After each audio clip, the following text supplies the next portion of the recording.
আব্বা আমি রাত্রে বাড়িতে আসতে পারবো না, একটু রিস্ক আছে। তুমি কোনো টেনশন করো না, আমি গেট প্যাটে খুলতেছি না, আমার লগই রাখতেছি, বুঝছো? কেউ বুঝা পারবো না, টেনশন করো না, শুয়ে পড়ো না। জামশেদ দাড়ি করতেছ কি লিগা? আয় হায় হায়, দাড়ি খোলা যাবে না তো। সব দে দেখতেছ তো আমি দাড়ি খুলি নাই। কি পোষা রাধে দাড়ি লাগাইছি, এখন ভিতরে খাজাইতেছে, চুলকাইতেছে, আমি তো রাখতে পারতেছি না ভাই। আরে বোকা ছেলে, চুলকানিচ্ছে জীবনের মূল্য অনেক বেশি, এটা খুললে বিপদ আছে। রাইতের বেলা আবার কি এর বিপদ? সকালে পড়ে আলামনি। তুই তো কিছুই জানিস না, রাত্রি তো পুলিশ আসামি ধরতে হয়।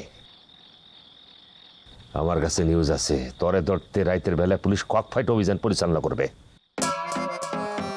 তুমি এত কিছু জানলা কি করে ভাই? হ্যাঁ, তুমি অভিযানের নামটা সহ জানো। আচ্ছা তুমি তো পুলিশের লগে হাত মিলাও নাই।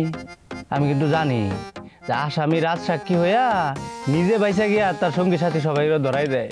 তুমি তো আবার এরকম কোনো চিন্তা ভাবনা করো নাই ভাই। আরে বাইরে আমি এত বড় বিশ্বাসঘাতক না, বাঁচলে সবাই বাঁচবো, জেলে গেলে সবাই একলগে যাবো। আমার মুখ ফসকে কক ফাইট শব্দটা বাইর হয়ে গেছে, তবে এটা শুন, তোর অসিরি পুলিশ ধরতে আসবে, দাড়িটা লাগা। লাগাইতেছি ভাই, লাগাইতেছি। কথা বলে তো কথা হনস না, চাপ দে ভালো করে চাপ দে, ফিক্স কর। আলোটা মারলো কে রে? কেন রে? এই যে ভালো হয়েছে ভাই, এই আলোতে দাড়িটা ঠিক মতো লাগান যাবো। এই আলো আইবই, এটা সেই আলো না, এটা পুলিশের আলো।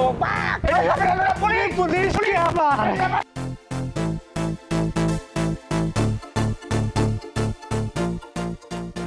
দাঁড়া।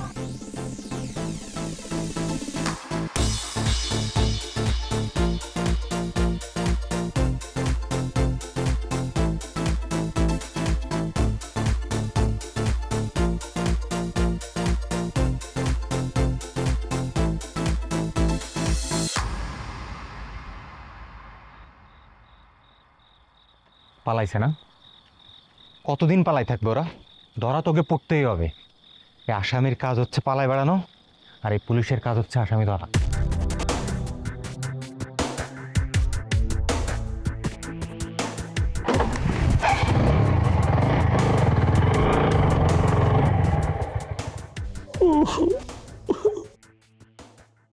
কি ব্যাপার, আপনি কাঁদতেছেন কেন? আমি তো আপনার পাশেই আছি। আমি আপনারে বলছি না, আপনার যত বড় বিপদই হোক আমি আপনার কোনোদিন ছাইরা যাব না। জানি তো তুমি আমার সাইডে যাবা না, কিন্তু মন তো মানে না। আমার কত আশা ছিল তোমার একটা স্বর্ণের চেন কিনে দেবো, কিন্তু পারলাম না। এখন নিজে আশা নিয়ে ঘুরতেছি, চেন দেবো কেমনে?